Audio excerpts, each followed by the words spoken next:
okwogera ne Katonda buli ku makya y'ensula ennamu ekulukutira mu bulamu bwaffe ne tufuna amaanyi agatuyamba okuyita mu lunaku lwonna. Funa amaanyi nga tonnafuluma nnyumba yo. Omulabi waffe omulungi wa 3BN TV Uganda awamu ne Avento Productions, mukama waffe yeebazibwe, aweebwe ekitiibwa, agulumizibwe. Twebaza mukama ate okutambudde naffe omwaka guno gwonna n'olunaku olwaleero nga tuggalawo omwaka era okyali wamu naffe. Weewaawo twebaza mukama ekisa kye kitubedde ate n'atusobozesa. Omuntu omu yagamba kukukusa naye sitera kikozesa kubanga mukama byonna bibye talina byakukusa. Mukama waffe atuyisiza mu byonna atuleese olwaleero olw'ensonga ey'okubanga atuyigiriza ekigambo kye. Amannya oba erinnya lyange nze Muyinza Edison Kiza Shema, nviira ddala mu Kabulengwa Sabbath School wano e Kabulengwa. Weewaawo nebaza mukama olw'ebyo byonna byasobozesezza okuba nga tukola olw'obuweereza ate n'okutumazaako ka tuli ku lunaku leero lwennyini olusembayo kugambye olwaliro we luzibira tugenda kuba tuli mu mwaka mulala. Ekyo mukama akituwadde, tumwebaza. Tulina okukkiriza nti tugenda gumalako ke tutuuse ku luno olunaku, tulina okukkiriza okunene tugenda gumalako. Weewaawo oluyimba lwaffe 182.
Amina. Twebaza mukama olw'akayimba ako akalungi.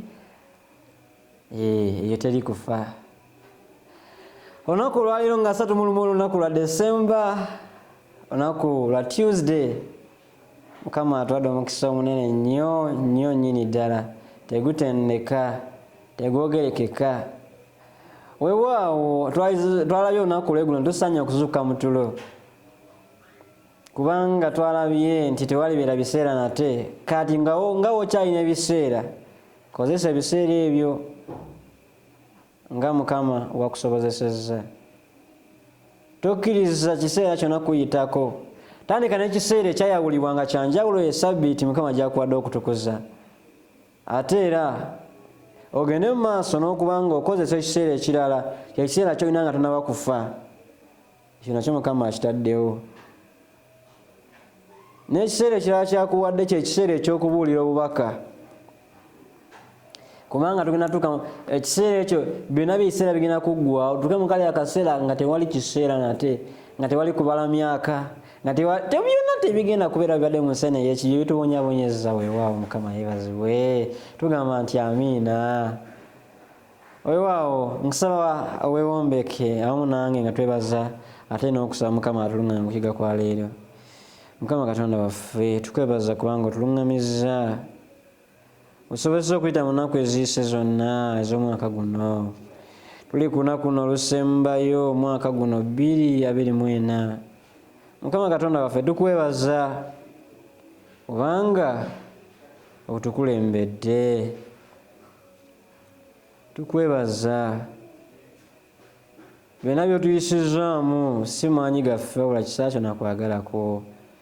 Tuzze enkya ya leero olunaku luno lwennyini nga tuyisa abootuluŋŋamira Mwoyo Omutukuvu otuwe ekisa kyo tukole ebisaanidde tuseetinge goals ezisaanidde sobole okuyita mu mwaka guno ogujja nga tuli balamu ate nga tukuweereza nga twewaddeyo n'amaanyi gaffe gonna kuba Mukama waffe Yesu Kristo.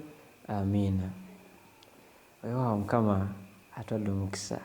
Oyiga ekigambo ekiriko omuntu ogugamba nti guleke mu mwaka guno. Guleke mu mwaka guno. Ekyawandiikibwa kyaffe tujje mu Luka essula ya 13 olunyiriri olw'omunaana awamu n'olw'omwenda. Bayibuli eyogera ng'egamba ye n'addamu n'agamba nti Mukama wange guleke mu mwaka guno era ngutemeretemere nguteekeko obusa bwe gulibala ebibala oluvannyuma kirungi naye obanga si bwe kityo oligutema. Kyatuluddemu.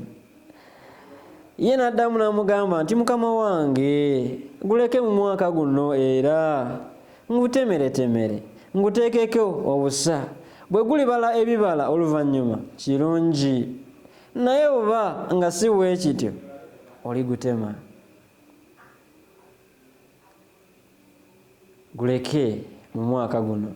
Weewaawo Mukama Katonda atwadde ekyokuyiga ekirungi nga bwe yatugambye eggulo ne mu nnaku kyanga wiikendi yatandise kuva ku Sande nti tulina ekiseera kyetulina okukozesa nga tukyakirina okukola ebyo bisaanidde okukolebwa. Weewaawo omusajja ayitibwa Georgius Stephen ne Jean Zaka bombi omuwandiisi agamba nti baali bakwano be era nga bakozi abayatiikira ennyo mu division eremanyiddwa nga Euro Africa era agamba nti nabaagala nnyo era nembeegomba.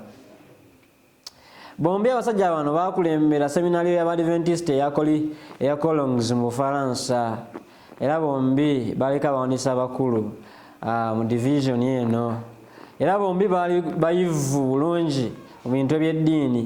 Baali bawandiisi ab'ebitabo ebiwerako era nga bannyikira obubaka obw'Abadventist.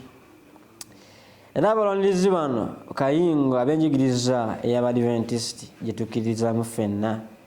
Omusajja ono agamba yalina enkolagano ey'omukwano ogw'amazima n'abasumba bano bombi. Era mu mwezi ogw'omusanvu ogw'omwaka 2000 omusajja ono ayitibwa George Stephen yali yakamala okuzuulibwamu endwadde yali emutuusako kufa. Stephen ono yagamba mukwano guno omutemu namutta ow'emirimu gyange gyonna ntuuseeko ng'okumyansa bwe kulabikira ku bire kino nali sikisuubirako ddala mu bulamu bwange bwonna oba mu kiseera kino. Yes, okukutegeeza amazima ekyo kye kisinze okundeetera okukeŋŋentererwa. Wabula nfaayo ki kavuna enkolagana yange ne Kristo ebanga tekooneddwako? Weewaawo mukyala wange nange kuno kwe tukutte era kwe twekutte, era tumanyi nti abaana ba Katonda balina obuyambi. Weewaawo mu bibanakuwaza byonna Mukama yamwongerayo emyaka emirala 4. Weewaawo omusajja ono George Stephen, omusajja yali omusumba, omuwandiisi w'ebitabo era eyali munaddiini omwatiikirivu, omulwanirizi w'enjigiriza zaffe ez'Abadventist, eyali amaze ebbanga akulembera seminaali y'emu mu division zino eza Bufalansa. Agamba nti ofuna ekirwadde kino mu 2000 mwezi ogw'omusanvu n'awulira ng'akeŋŋentereddwa nnyo, ng'anafuye, ng'awulira alina obweraliikirivu. Agamba naye wadde nga bino byonna bintuukako, wadde nga bino byonna bituuse ku bulamu bwange, kasita enkolagana yange ne Kristo eba nga tekwatiddwako oba nga tekooneddwako. Weewaawo omusajja ono yalina obwesige mu Kristo, ng'okukkiriza kwe kwonna kuli mu Kristo, ng'akimanyi nti Kristo tasobola kumulekerera, era ng'agamba nti nze nzikiriza nti Kristo wadde nga ndi mu kusoomozebwa, abantu ba Kristo baba n'obuyambi ne mu kaseera ak'okusoomozebwa. Tugamba nti amiina. Weewaawo Katonda agamba, omusajja ono George Stephen yagamba nti yali yeekutte ku Kristo, nga obuvumu bwe bwonna buli mu Kristo, kubanga akimanyi nti Kristo tasobola kutulekerera.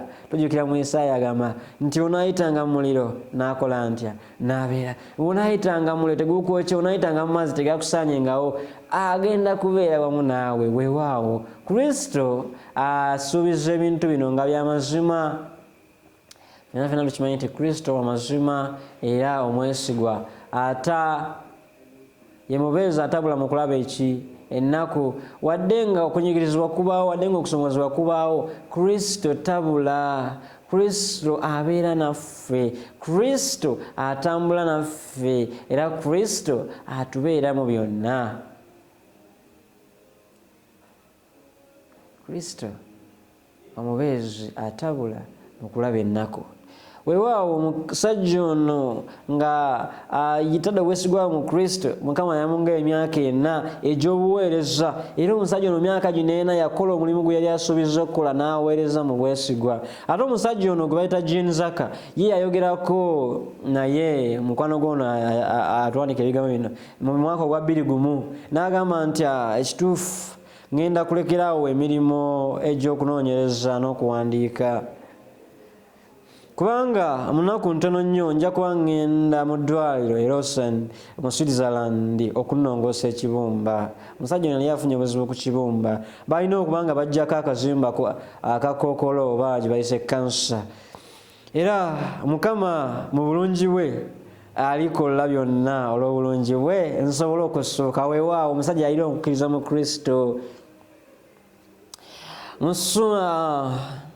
Musaba mpa ekisa kye ekyokwongera okumuweereza ekiseera ekirala, era Mukama yamuwa emyaka emirala 2 egy'obulamu, n'akola kye yali asuubiza okuweereza. Weewaawo abasajja bano ababiri kyakulabirako kirungi mu kuteeka obwesige bwaffe mu Kristo. Jjukira omutwe gwaffe gugambye guleke mu mwaka guno. Omuti nga gumaze otemebwatemebwa, nga gumaze okuweebwa byonna, omusajja agamba kale byonna tubirabye, byonna tubikoze, naye tuguleke mu mwaka guno, tugutemere, kangutemere ngutegeko obusa, nteekeko ebigimusa kyetusobola okwogera mu nnaku zino, ngutemere ngulongoose, kale bwe gunaabala ebibala nga kirungi, naye bwe gutabala ogukola otya? Oguteme. Kaakati Katonda mwene yafuga ebiseera eby'obulamu bw'abaana be. Mu lugero olw'omuti guno omutiini gwaweebwa ennyongeza ya mwaka gumu gwokka. omwaka ogwo ogw'ekisa ekyaguweebwa kyali kiseera kyakusaasira kwa Katonda, kubanga omulimi w'olusuku yali asazeewo okukubisaamu amaanyi ge gusobole okubala ebibala. Ekiseera eky'ekisa kyaweebwa ku lugero luno olw'omusizi ku muti guno mutiini. Agamba nti yali akoze byonna byasobola ng'afubye ne Sekufuba yenna ng'ataddemu amaanyi ge gonna, naye n'agamba kale tuguweeyo omwaka gutya gumu, omwaka gutya gumu. Agenda kudabolinga efforts, amaanyi ge agenda gakubisa emirundi ebiri, nti omuti guno akole byabadde akola emirundi egisukka mu ngeri gyabadde akolamu. Kino kiseera kya kisa Mukama kyatuwa ng'affe Abakristaayo ekyokusaasira okubanga tubaako kye tukyusa mu bulamu bwaffe. Lwaleero tumalako omwaka guno 2024, naye Mukama agamba kankweyo omwaka omulala gumu. Kankweyo omwaka gutya gumu. Kakati gwasalawo ennyongeza ekuweereddwa ey'omwaka olaba oba onaasobola okubala ebiki ebibala. Olugero luno lutugamba nti olugero luno lutulaga kwegayirira, kuyamba, kuwagiragana, birabo bijja na mikisa emijja. Obubaka obuli mu lugero luno bukwata ku bisuubizo na kisa kya Katonda bye tuyinza okuteeka mu nkola ku ntandikwa y'omwaka guno omujja. Akati muganda wange mwanyinaze, Mukama akwongeddeyo omukisa. Twalabye olunaku lw'eggulo nti ekiseera eky'ekisa kikola kitya? Kiggwaayo. Byonna byonna ebyafaayo by'ensono bikufundikirwe. Ekiseera eky'ekisa kigenda kuggwaako ng'oliwa, ng'olokoleddwa olw'ekisa kya Katonda oba nga kiweddeyo nga agambye nti ekimala kimala. Kaakati muganda wange ne mwanyinaze, kiki ekikulemesa okusalawo olunaku lwaleero? Twagambye olunaku olw'eggulo nti leero mu bulamu bwo kkiriza enteekateeka ya Katonda ekolwe amakulu, kubanga enkya bugenda kuba buyise. Tokkiriza lunaku lwa nkya, gamba nti leero Mukama neewaddeyo, nzikiriza nti ndi mubi, nzikiriza sisaanidde, nzikiriza nti sibadde feya, sibadde nga nkola ekisaanidde, naye nkusaba onsaasire. Agambye this year also mwongereyo omwaka. Kale tugwongereyo omwaka gumu, tugutemeretemere, tuguteekeko obusa, tulabe oba nga gunaabala ebibala. Kaakati ng'omwaka guno 2025 tegunnatandika, katugattire wamu amaanyi gaffe n'ebikolebwa eri ekisa kya Katonda, tutandike omwaka omujja nga tuli bavumu. Muganda wange ne mwannyinaze, ekisa kya Katonda kize gye tuli nga 2025 tanaba kutandika. Tugattire wamu amaanyi gaffe olw'ekisa kya Katonda, ebikolebwa eriffe, tutandike omwaka guno 2025 nga tuli baki bannange, nga tuli bavumu. Okufaananako nga n'emikwano gyange omuwandiisi waffe agamba George awamu ne Jean bwe baakola, bwe baamanya ekiseera kye baalina wadde nga ku kimpi. Bo bano nga balowooza ebirala byonna by'obulwadde obubaluma, tebalowooza ku mbeera yakuba nga babeera nnyo mu bulamu obweyagaza. Nebagamba Mukama tuwongereyo akaseera tukuweereze. Naawe okwandibadde kuyayanako gambe nti Mukama nsaba onyongere 2025 ntambule nga nkuweereza. Weewaawo Mukama ekiseera kyakitaddewo. Omusajja ono omulimi yagamba kale tugwongereyo omwaka gutya gumu, kangutemeretemere, nguteekeko obusa oba nguteekeko ebigimusa, tulawa gunaabala ebibala. Muganda ne mwannyinaze, Kristo akwongeddeyo omukisa. oba oli awo oyinza okuba olina ku second chance ng'omukisa ogwaso yakwongera omukisa tuyinza nokubanga abantu omukisa gwa kusatu. Now we are given a second chance. Omusajja gwe bayita Yona tumujjukira ffenna. Yona we yatumibwa ogenda Nineve n'akyusa olugendo n'alutuluza Talusiisi. Ekyatuukawo tukimanyi n'asaba omukisa ogwokubiri ne gumuweebwa n'agenda Mukama gy'ali amutumye. Naawe Mukama akuwadde omukisa ogwokubiri mwaka guno, kola enkyukakyuka mu bulamu bwo. Obadde tokyasaba, tokyakuŋŋaanako, amaka go ebyokusaba mwabivaako, temukyalina budde. Buli omu alina ebyokukola bingi, takyasobola kufuna budde busaba.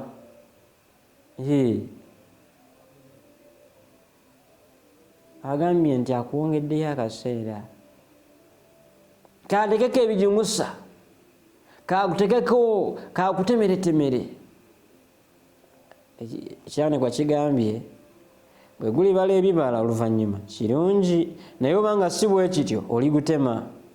Kaakati muganda wange mwanyinaze olinze kituukirire nti omuti gutemebwe?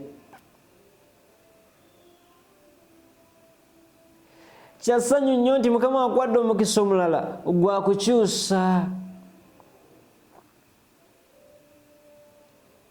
Omanyi bye badde okola? Abamu ku ffe Mukama atutumye ne tuteekawo excuses, ne tuteekawo emisanvu egitulemesa ogenda Mukama gy'atutumye. Abamu ku ffe Mukama atutumye ne tutandika okwekwasa nga tutalina bikozesebwa.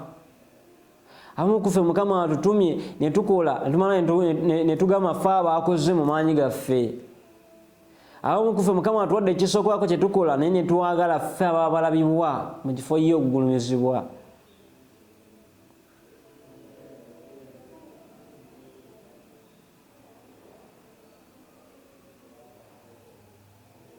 Kaakati Mukama alina ensonga lwaki akyakuleseewo. Mukama alina ensonga lwaki akuwadde omukisa omulala.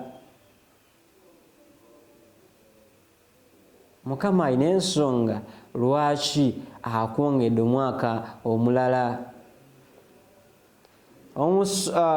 Omuwandiisi w'enjiri eno eya Luka agambye nti tugwongereyo omwaka, tugutemeretemere. Kale obanga gunaabala ebibala kirungi. Nsaba muganda wange ndimanyina olowooze ku bigambo bino, birowoozeko mu ngeri y'enjawulo. Tuula wansi ofune akadde ofumiitirize, otandike okulaba biki by'ogenze mu maaso n'okola nga tebisaanidde. Oyinza okuba nga gwe Mukama gwawadde omukisa guno ogwokubiri. Oyinza okuba nga gwe Mukama gwawadde omukisa guno okubanga obala ebibala. Oyinza okuba omukisa guno guzza eri ggwe gwaba akyusa, si muntu mulala yenna. Ebiseera ebisinga tusindiikiriza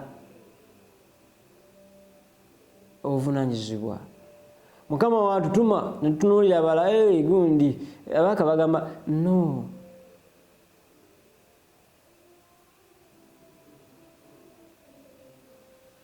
Mukama Katonda gwe gwennyini gwe gwawadde omukisa. Mukama omukisa aguwadde nze. Nnyinza okuba mbadde nafuye mu nkolagana yange ne Katonda. Sijja kugamba nti genda obulire ab'emirirano, genda obulire ab'ejindi, genda okula effort nga gwe kennyini tonaba kubuulirwa njiri. This is an individual call, a call for action. Mukama ayita nze, ayita gwe, tayita kibiina ky'abantu nti genda olabe gundi, ayita nze neekebere. Kuno wano Mukama anze gwawadde omukisa ali mu kutema ntemera, ali mu kundekako obusa, ali mu kundekako ebijimusa, nsooke mbala ebibala. Guno omukisa Mukama aguwadde nze, sigenda ntunulira gundi, gundi tannakyuka. No. Mukama nze gwayita. Kaakati enjiri etandikire ku ggwe. Bw'emala okunoga eyingire mu maka go.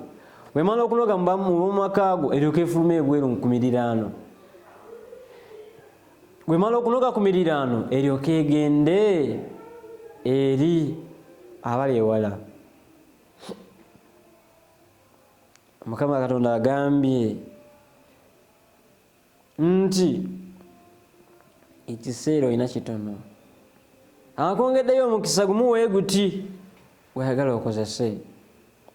Naye waliwo Katonda mu ggulu ekituufu amanyi enteekateeka y'obulamu bwaffe, era n'olwekyo obulamu bwo obwaleero n'enkya bukozesa okumuwa ekitiibwa. Omuyimbi omu yawandiika n'agamba ti moment by moment I'm kept under his love. Every moment that passes, every moment that comes, Mukama atuyita. Togamba nja kikola edda. Procrastination. Kituufu omwaka ogumazeeko nga byokola tebisaana, nga tebijja, naye okyalina omukisa gumu weeguti agambye guleke mu mwaka guno, kale tugutemeretemere, kale tuguseeko obusa, kale gunaabala ebibala nga kirungi, naye gutaabala ebibala oguteme. Simanyi omuntu gugenda kutemebwa oba gugenda kubala ebibala. Mukama agambye nti ebibala bibalibwa kirungi, eba tebibaliddwa gukole gutya, gutemebwe. Nsa Mukama akuwa omukisa, akuluŋŋamye, akusobozese okukola ekyo ekisaanidde okukolebwa.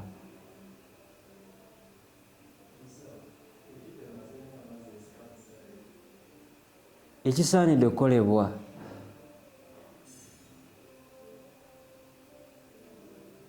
Mukama Katonda ekisa kye kibeere naffe. Nkwebaza okuba nga obaddewo naffe kuyiga kwa leero, era nsaba Mukama akuwe omukisa. Katuwume ku lw'okusaba.